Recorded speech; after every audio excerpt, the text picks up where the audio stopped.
Menjadi lucu itu bukan bawaan lahir, tapi merupakan sebuah keahlian yang bisa dilatih. Halo semuanya, nama saya Michael. Selamat datang di channel saya, Sikutu Buku. Kali ini saya akan bahas buku Humor Seriously karya Jennifer Ecker dan Naomi Bagnonas. Sebelum kita mulai, buat kalian yang mau support channel ini agar terus berkarya, caranya gampang banget. Kalian cukup klik subscribe dan nyalakan loncengnya. Dukungan kalian membantu banget supaya kita bisa rutin posting dan bersama-sama belajar di channel ini. Buku ini membahas bagaimana humor bisa menjadi sebuah senjata rahasia dalam bisnis dan kehidupan. Tanpa kita sadari, ternyata humor punya manfaat tersendiri ketika kita ingin membangun rasa percaya dan meningkatkan kreativitas. Mungkin kamu merasa kalau kamu bukan orang yang lucu dan bisa membuat orang tertawa. Tapi tenang saja, semua ini bisa dipelajari. Humor itu memang sebuah seni, tapi ada formula yang bisa kamu pakai untuk menjadi orang yang lebih lucu. Tentu saja, kamu tidak perlu harus lucu seperti stand-up comedian, tapi menjadi orang yang sedikit lucu saja bisa sangat membantu kamu dalam karir dan juga hidup. Mantan Presiden Amerika Serikat, Dwight David Eisenhower pernah berkata, humor adalah bagian dari seni dalam memimpin, bergaul dengan orang lain, dan menyelesaikan sebuah masalah. Jika Eisenhower, presiden kedua Amerika Serikat yang paling tidak lucu, menganggap humor diperlukan untuk memenangkan perang, membangun jalan raya, dan sebagainya, maka kamu mungkin perlu berpikir ulang apabila kamu tidak butuh humor untuk membantumu berinteraksi dengan orang lain. Saya merangkumnya menjadi 3 hal penting dari buku ini. Pertama, hilangnya selera humor. Semakin kita bertambah tua, banyak hal buruk mungkin terjadi. Misalnya tubuh kita semakin lemah dan sebagainya. Namun ada yang kadang terlupakan. Selera humor kita yang semakin hilang. Semua ini dimulai ketika kita berumur 23 tahun. Berdasarkan pada sebuah survei terhadap 1,4 juta orang dari 166 negara, frekuensi di mana kita tertawa atau tersenyum mulai menurun. Sebagai gambaran, rata-rata anak berusia 4 tahun tertawa sebanyak 300 kali dalam sehari. Sedangkan rata-rata orang berusia 40 tahun butuh 2,5 bulan untuk bisa mencapai jumlah tersebut. Kita tumbuh dewasa, masuk dunia kerja, dan tiba-tiba saja kita berubah menjadi orang yang serius. Penulis juga melakukan survei kepada 700 pekerja dari berbagai industri. Responden merasa takut ketika menunjukkan selera humor karena dianggap tidak profesional. Ini merupakan pandangan yang keliru. Humor merupakan cara terkuat untuk menjadi pribadi yang lebih dipercaya dan otentik. Humor bukan lawan dari menjadi serius. Humor dapat mengurangi stres dan meningkatkan kolaborasi. Menariknya, ketika karyawan menggunakan humor di tempat kerja, mereka 23% lebih dihargai, dianggap kompeten, dan percaya diri. Humor di sini bukan artinya kamu harus lucu banget seperti stand-up comedian. Tidak perlu sampai sehebat itu. Yang penting, jokes yang kamu bawakan masih pantas dan tidak melukai orang lain.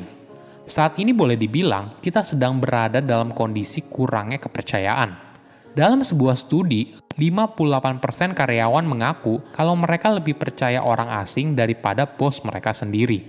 Namun apabila seorang atasan memiliki selera humor, maka hal ini bisa berdampak positif. 27% anggota tim mereka merasa termotivasi dan kagum atas kepemimpinannya. Walaupun humor begitu hebat, kenapa tidak banyak karyawan menggunakannya di dunia kerja? Penulis membagikan ada 4 mitos soal humor.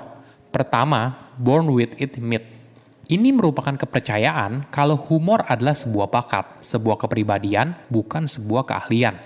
Hal ini membuat mereka percaya kalau mereka hanya punya 2 pilihan, lucu atau tidak lucu.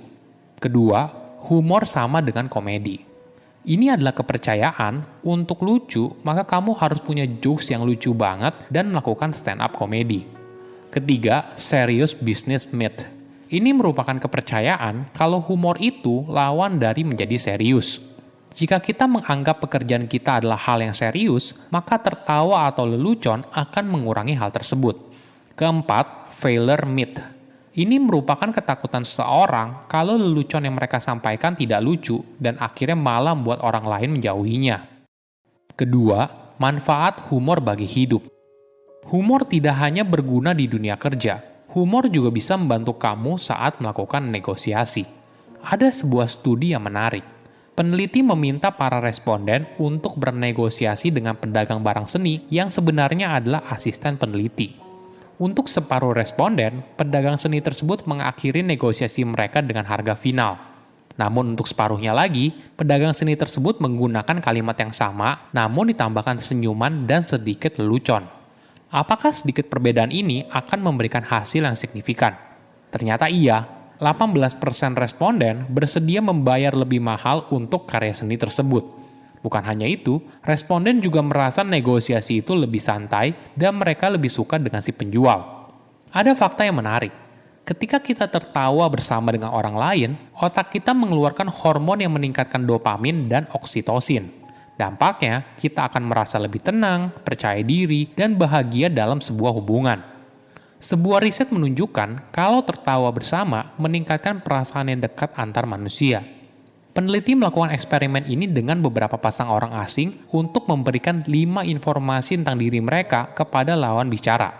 Sebagian dari mereka menonton sebuah potongan video lucu dan tertawa bersama sebelum berbicara tentang diri mereka. Sebagian lainnya hanya menonton potongan video yang netral. 30% responden yang memulainya dengan potongan video lucu merasa lebih intim dan otentik saat berbicara dengan lawan bicara. Hal ini disebabkan saat mereka tertawa bersama, mereka sedang melatih otot empati mereka sehingga menciptakan perasaan yang dekat satu sama lain. Ketiga, gaya humor yang berbeda. Apakah kamu merasa kalau dirimu tidak lucu?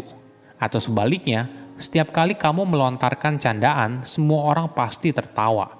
Ternyata, setiap orang punya gaya humornya masing-masing. Penulis membaginya menjadi 4, magnet, sweetheart, stand up, dan sniper. Magnet adalah tipe orang yang memilih candaan yang positif, hangat, dan membangkitkan semangat. Orang dengan tipe ini juga menghindari humor yang kontroversial dan biasanya gampang tertawa. Kedua adalah sweetheart. Ini adalah tipe orang yang dikenal tulus dan jujur. Orang ini hanya sedikit mengeluarkan candaan. Mayoritas orang berada di tipe ini. Ketiga adalah stand up. Ini merupakan tipe orang yang dikenal sebagai komedian. Dia dikenal sebagai orang yang lucu, tidak takut mengeluarkan candaan yang kontroversial, dan berani melucu di depan orang banyak. Keempat adalah sniper. Tipe orang ini dikenal sebagai orang yang sarkastik dan tidak takut mengeluarkan candaan kontroversial agar orang lain tertawa. Menariknya, wajar saja apabila kamu di rumah dan kamu di tempat kerja memiliki gaya humor yang berbeda. Apabila kamu penasaran apa gaya humormu, silahkan ikuti langsung tesnya di website mereka ya, humorseriously.com. Perlu kamu sadari, kita jangan melihat humor sebagai menjadi orang yang lucu, tapi coba lihat humor sebagai cara kamu membangun kebahagiaan, mencari alasan untuk tersenyum, dan sebagainya. Menjadi orang yang humoris itu bukan bawaan lahir, tapi kita bisa mengibaratkannya seperti sebuah otot. Mungkin sekarang otot itu lemah karena jarang sekali digunakan. Namun semakin sering kita menggunakannya, maka kita menjadi semakin nyaman dan alami untuk membuat diri kita sendiri dan orang lain tertawa. Menjadi humoris itu tidak berlawanan dengan menjadi serius. Karyawan yang humoris ternyata lebih disukai dan dipercaya oleh orang lain. Silahkan komen di kolom komentar pelajaran apa yang kalian dapat ketika baca buku ini. Selain itu, komen juga mau buku apa lagi yang saya review di video berikutnya. Saya undur diri, jangan lupa subscribe channel YouTube Sikutu Buku. Bye-bye.